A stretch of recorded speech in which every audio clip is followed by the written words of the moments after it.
Well, when I wake up in the morning, the first thing I do is to give God praise.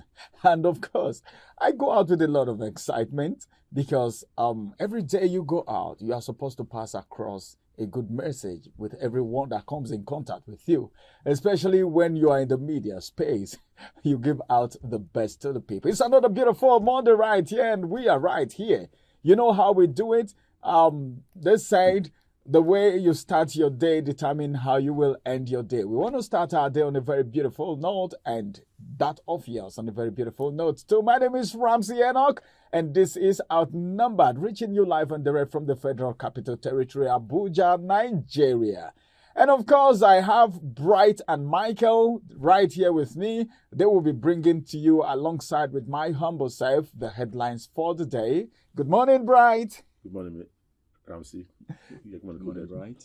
Mike, you look very, very sharp. How's the weekend? It was very fine. The weekend was very short for me. I don't know. Was it short for you? It was no, to me actually, it was a long weekend because I had a lot of things to do. It was quite a very long weekend for me actually. Long week, it was short. Mine When was you're busy, it becomes short. mine was short. Sleeping, it could be long. Thank God and happy new month. Happy New Month. Yeah, I forgot to say that. Happy New Month. We are into July already. Oh my God. Yeah, the first July will be good. Happy New Month, viewers out there. Let's bring you to speed with the headlines for today, beginning from the Daily Trust newspaper. And the first headline says NESG backs CBN stoppage of price verification system on FX. Details read on page 19. Then this one says Governor Rada queries Katsina Emir. I lost 5 family members in Gwoza attack. Relative is the one saying this. The attack in Gwoza, the suicide bombing. I don't know, but then I thought the issue of bombing is far gone. But then it's resurfacing again. Now the big story from the Daily Trust newspaper. The kicker says Cybercrime Act, despite amendments, clamp down on journalists persist. 2 riders to that story, 25 reporters face prosecution since 2015. Nigeria, one of West Africa's most dangerous place to practice. Then the last rider says, please, federal government presidency. Mom, they are not saying anything. Details read on page 4 of the Daily Trust newspaper this morning. And that's going to be the size of the headlines from the Daily Trust newspaper as we move to the next paper. Over to you, Michael. Thank you, Ramsey. Straight to the leadership newspaper today. Above the header, Conga SEO debt, not suicide. That is coming from the family. On a very sad note, details on page 6. Serap is telling CBN account for missing 100 billion naira dirty notes. Account for it. That's from Serap to the CBN. Same page on page 6. Make sure you get the story interestingly. Now, away from that, stakeholders are cited over executive order on local drug production. Details on page 2. Minimum wage is the kicker of this one. Lawyers back Nigeria Labour Congress, says FEC can't negotiate for workers. Details on page 4. And the big story today, the kicker says Bono bomb attacks. Nigeria won't slide into era of fear. Tinubu vows. Tinubu is assuring Nigerians of. Well, I think I saw that story and I was very okay with that. That's a lot of assurance. Yeah. But then this thing is beyond more just saying it. Sometimes it's been said and we don't see actions following. Well, they will tell you the security chiefs are trying. We've heard of cases where these terrorists are being clamped down. Some of them are, are being arrested. Some of them are being killed and all of that. And we're waiting to see when the fear will be totally over. I particularly love presidency to do more working and less talking. Let this insurgency and bombing, be put to check. Away from that, we have about 4 riders to that story. Says terrorists will pay heavy price. That's coming from the president. Let's not return to theater of terrorism. Article warns Nigerians again is warning. That's coming from the article. Northern governors. U.S. government condemns attacks. Also talking about terrorism attack, Bono bomb attacks happening. U.S. government condemn attacks. Death toll rises to 21 as security operative arrest two female bombers. Sometimes you see children, being the bombers, and it's Well, when I saw that, I two saw female bombers. there are even more from one of the papers. Suicide bombing is something that was rampant at a particular point in time where there was security everywhere. When Boko Haram first started, what they were doing was suicide bombing. But as it is, I don't know. Now females, how were they conscientized into doing this? I think they are changing their strategy now. Before they were using male bombers, but now I think they are using a little bit different strategy so that they can maneuver our security operatives. And that's true. Sometimes when you see the women, you will think focused on getting the men. You understand? So they're trying a different method this time around. But is that what it means to say what men can do, women can do better? This is bad. I think so. This is bad. Women, I would know. Very sad note here. No. Away from that, on page 25, still in the leadership newspaper, CBN Customs plan fixed import duty exchange rate. Make sure you check out that story. NDLEA intercept codeine worth 7.3 billion naira. That's on page 5 of the leadership. Away from that, Unibank cries out over 280 billion naira monthly electricity bill. That's from Unibank, University of Benin. We are all facing the heat. 18 million naira electricity bill. No be small. 80 million. 280 million. Oh my Monthly. No, they are crying out. They didn't specify monthly. It just said that's the bill they were given by said monthly. They cry out. Unibank cried out over 280 million monthly electricity bill. I'm just seeing it now. I just look at it. I was thinking it was yearly, but it's monthly. Monthly. What are they doing? Outrageous. Maybe they want them to increase their school fees again. Outrageous. No, please don't do that. 280 million. Don't do that. All right. 280 million. All right, guys. And the last story I'll take on the leadership today: family debunks Oweleket's death. Yesterday he was making rounds that the veteran actor they should allow this man. Away. This is not the first time they are talking about Oweleketv. I think everyone have been giving kudos to Joke Silva, because of the way she has been with Oweleketv, the husband, taking care of him. They actually married in 1989. In 1989. That's 34 years now. Well, that's wonderful. All right. Thank you very much. That's the size of the package we have in the leadership. Back to you, Ramsey. All right. Thank you very much, Michael. Let's take one more paper from Bright. Bright, which paper do you have for us there? I saw you smiling. It's like you have some very interesting stories. With me this morning, I have the Punch newspaper, and I have some very interesting stories here. Make it punchy. Let's go. The first one we have here is FG withdraws 5 oil blocks from 2024 bid round. Like, that's quite an interesting story. You see, Senate also resumes probe of AGF submits 30 trillion naira loan documents. That 30 trillion naira loan that has been causing all the scandals and everything. They are resuming the probe today as AGF submits 30 trillion loan documents.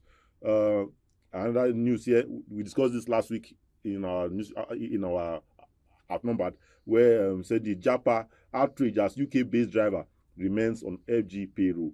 We discussed this on our last, I think on Friday last week. How ghost workers are still getting. He's there and he's on payroll. Yes. Can you imagine? He said it.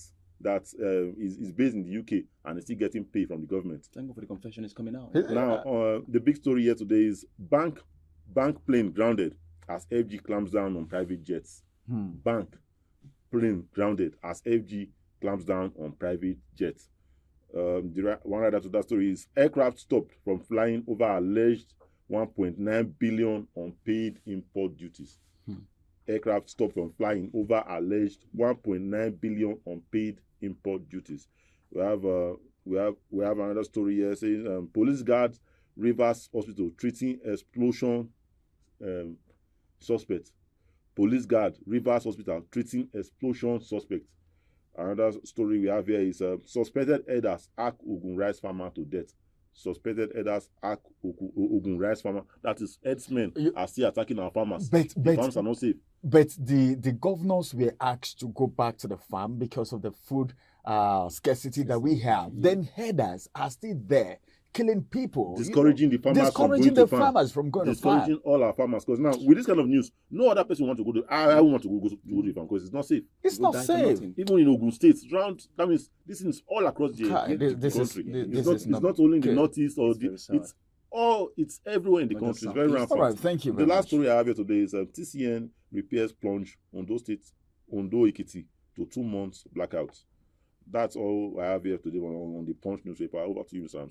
All right, let's look at the Daily Sun newspaper this morning. Some stories will be taken, and I may not be able to take all because of the brevity of time.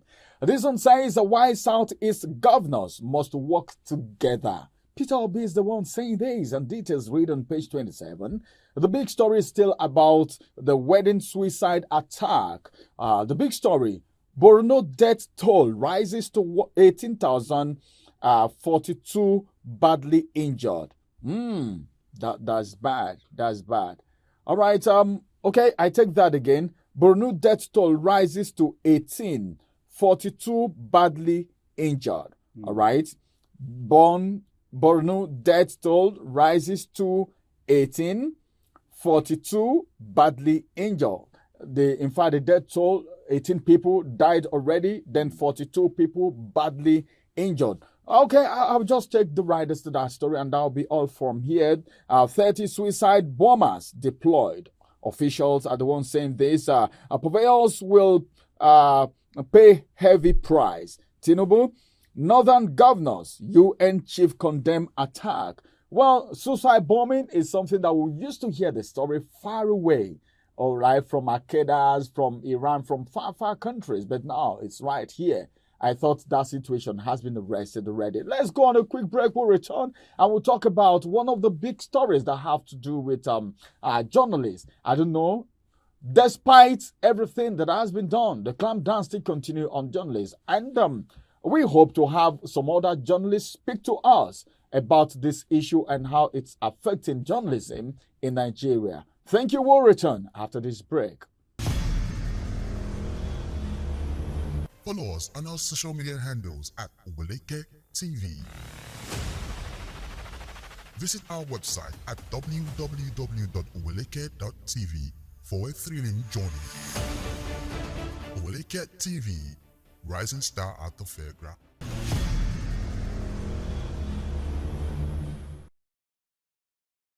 Welcome back from that break. It is still Outnumbered live on your screen from the Federal Capital Territory, Abuja. This morning, we're talking about something very big, and it's all about the clampdown on journalists, which is still ongoing.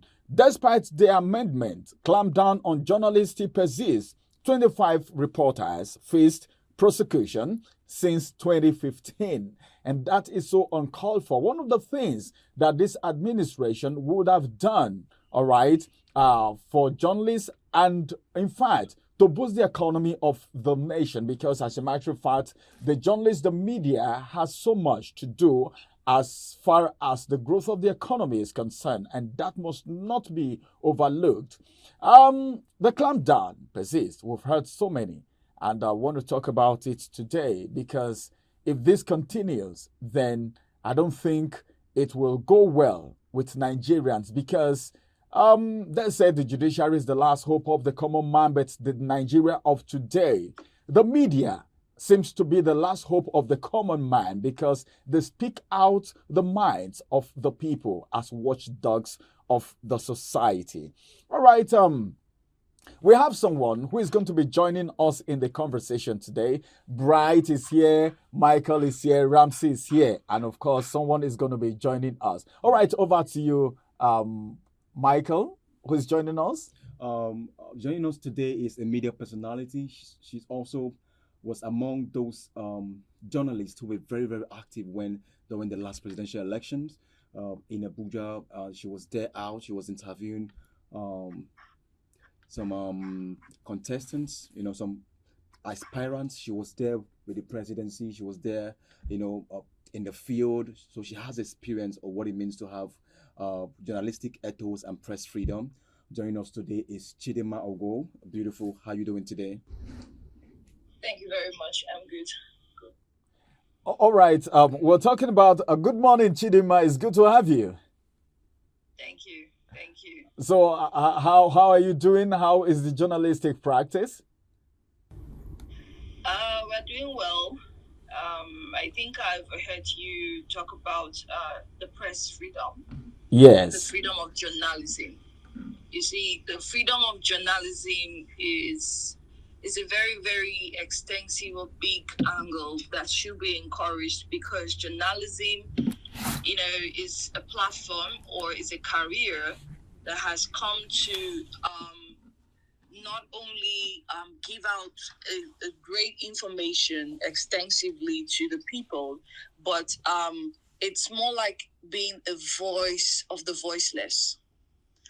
And this is what a lot of persons literally don't understand. Having to share information to people, having to share great information. So now, for example, a lot of people don't have access to the current happenings of our country. And there, the people who have these accesses are not granted the privilege to speak out. Then where is the hope of the citizens? Where is the hope, the informative hope of the people? So some time ago, a few years ago, some journalists were held back just because of certain crimes that was allegedly committed, according to what we heard. In as much as we have what we call the cyber crime or the cyber act, sort of. I think that journalism or crimes committed by journalists should be literally previewed, it should be reviewed to some large extent, so that people literally would understand or know their offenses, because we see journalism to be more to actually carry out the freedom of speech. In as much as you try to share your information to other people or to people out there, I feel like that was Chidima, and of course, she was trying to give us a breakdown of how it has been with the media, the freedom. When you say you are giving someone freedom, and you're giving the person a freedom with one hand, and you're collecting it in the other hand. All right. Okay. Chidima is back, and of course, we need to be very sure that this freedom that they said it's been given to journalists is a total freedom. All right, welcome back. Just to buttress her point, in 1st of May, Daniel Ojukwu from Premium Times was reportedly arrested this year after presidency has avowed to commitment of press ethos and freedom. Daniel Ojukwu was still arrested. What was he investigating? Some money misappropriation in Lagos that involved a particular big politician. No, anything that has to do with politicians, they have so much to hide. And so they go after journalists more. And I don't know. Chidima, you're still online, right? Yes, I'm listening. I'm here with us. Okay. And I want to ask you a question. I'm listening. The Freedom of Information Bill that was passed during the Jonathan administration, don't you see all of these happenings as a violation of that freedom of information? Absolutely. But at this point, now we should be looking at where those or how those policies were written out. Okay, was it to the extent of protecting the image of the politicians or the private information of the politicians? If it wasn't, then I think that the politicians, I don't really think they are getting this right. Okay, so but if this policy was given out and the politicians or the private details or dealings economically of the politicians were not extruded, then I think that that policy should be reviewed once again, and people should literally follow the due conduct and the rules that was given out. I don't know if you get my point. Because, yeah, exactly. We do. Because if the politicians should come out today to punish a journalist carrying out his career, without telling us that, oh, in Constitution, this, it says that you should not, move overboard of the private information of a personality. But the truth is, if you are working for the government, you cannot be private. If you are a government personnel, the government is for the people, by the people, and with the people. So I feel like your personal dealings should not have anything to do with the government finances. So if it's a dealing with the government finances, then you should be ready for the journalist, or you should be ready for the media personnel to carry out the information, because we always want to get, every citizen wants to know a full detail of how their economical resources are being handled. So I'm saying that the Constitution or whatever law or whatever rule or policy that was given out should be checked back, just so that they can protect the lives of the journalists in terms of the kind of information they put out there. All right. Thank you very much, Chidinma, for joining us today on the review. You're welcome. We'll hope to have you join us some other time, maybe live in the studio as time may permit us. Thank you so much. Sure will. Okay. You're welcome. I appreciate it. All right. Well, as it is, you can hear right now from Chidinma. She has spoken extensively. But as it is right now, let me ask Bright just one question before we go. Bright, if a politician or people in public offices are going after journalists, don't you think it will even make their affairs look suspicious to the people, meaning they have something to hide? So far, in the past 1 year, I think about 10 journalists have been clamped down. I think this is a move to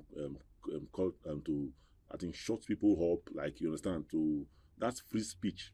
They're trying to control it. It's being controlled in the country indirectly right now, because they are using that 2015 law, that Cyber Act that they passed in 2015 to clamp down journalists. Because how can you explain that in the past 1 year, over 10 journalists have been apprehended? Can you imagine? You understand? Over 10. I think this is the highest we have seen in a very long time. So there's something fishy going on, and they keep using this Cyber Act, Cyber Crime Act to cover it up. So something is going on that we are not aware of right now. I think it's obvious. It's that particular obvious. law is often used to suppress press freedom. Cyber Crimes Act. That's what they do. Imagine Daniel Ojukwu being moved to Lagos as CID, and then now back to Abuja. The family actually reported that he was abducted because nobody knew his whereabouts. Because the Foundation for International Journalism actually reported a missing person the next day. He wasn't found. It was weeks they were an abducted. Until today, he's still held in captivity. That's bad. That's uncalled for. He shouldn't spend more than 24 hours even. Yeah. In fact, if anyone commit a crime, you look at the situation and do the needful instead of just keeping the person away from the family without the family knowing where the person is. And these are people carrying out their duty lawfully. If you are grieved by any of their reportage, there's a way to approach these issues instead of whisk them away. If you whisk them away without the family or their friends knowing where they are, it's not a good one at all, except an administration that have something to hide. What I can say about this government right now is that freedom of speech, they can assure you of it, that you are free to speak anytime you want to speak. But the problem is that the freedom after speech is what they cannot assure you. That's it. Freedom of speech, you are free to speak, but the freedom after you have spoken is the problem. because he was relating to a story revealing how senior special assistant to former President Muhammadu Buhari, spent 147 million for a restaurant classroom construction. A restaurant. 147. Well, time is not on our side. This is where we'll be bringing the big story on Outnumbered to a close right now because time is not there for us. But then tomorrow again, we will still be here to talk about it. These are things you need to know because sometimes some people fault the journalists for not doing certain things. You can see the boundary. You can see the haunting. I don't know, but then we are always here to bring you to speed. Informations, education, and entertainment as at when due. You will get it from here, whether the system likes it or not. We are the watchdogs of the society, and we will do what is needful and expected of us. So the atmosphere and the environment should also be made conducive by people in authority. Thank you very much, Bright, for joining us today. Thank you very much, Michael, for being part of the conversation this morning. And Chidinma, thank you also for bringing to bear your wealth of knowledge. This is the end of Outnumbered and the big story this morning. My name is Ramsey Enoch. We will see you again tomorrow, same time, same station. Bye-bye for now.